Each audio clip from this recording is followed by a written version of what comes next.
राम जय राम भजन करी महादेव महादेव. दोघही एकच आहेत महाराज. रामाची पूजा केली की ती शिव भगवंताला आवडते आणि शिवाची पूजा केली की ते रामाला आवडते. दोघही एकच आहेत. हरिहरा भेद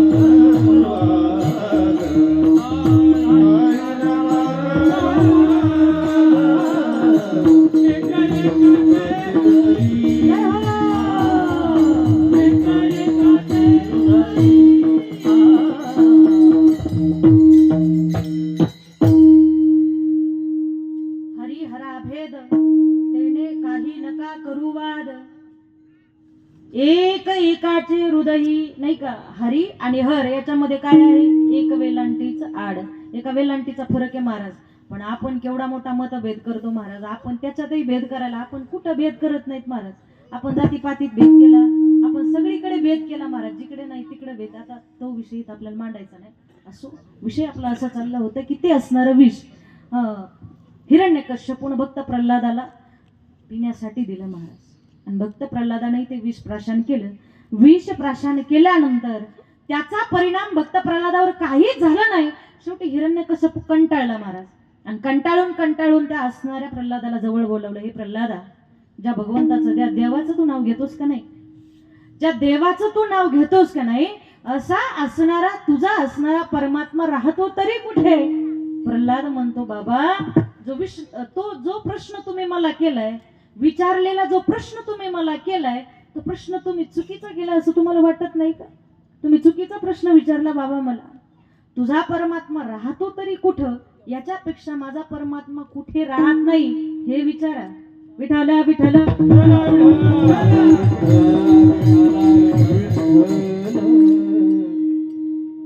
तुझा परमात्मा कुठे राहतो हे विचारल्यानंतर प्रल्हादानं सांगितलं. त्यावेळेला सांगितलं या असणाऱ्या निर्जीव खांबामध्ये तुझा परमात्मा आहे का. भला मोठा निर्जीव खांब त्या ठिकाणी होता महाराज. लाकडाचा खांब. या खांबामध्ये तुझा परमात्मा आहे का. प्रल्हादानं सांगितलं बाबा जर जळी स्थळी काष्टी पाषाणी सगळीकडे माझा परमात्मा आहे, त्या खांबात सुद्धा माझा परमात्मा असलाच पाहिजे. रागाने महाराज हिरण्यकश्यपूला लालबुंद झाला आणि धावत गेला आणि रागानं त्या खांबावर लात मारली. खांबावरी मात माझी दुर्जनी, खांबावरी लात माझी दुर्जनी, खांबावरी लात माझी दुर्जनी, खांबावरी लात माझी दुर्जनी.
खांबावरीला थमारिली दुर्जने, स्तंभी देवराया प्रगटले हाके सरशी बुडी, घालोनिया स्तंभ फोडी. नाही का, त्या खांबातून भगवान परमात्मा प्रगट झाले महाराज. पण भगवान परमात्म्यानं कोमल स्वरूप भगवान परमात्म्यानं त्या ठिकाणी प्रगट केलं नाही, तर भगवान परमात्म्यानं नृसिंह अवतार धारण केला महाराज. तो नृसिंह अवतार कसा होता, अर्ध शरीर सिंहाचं होतं आणि अर्ध शरीर नराचं होतं महाराज. कशासाठी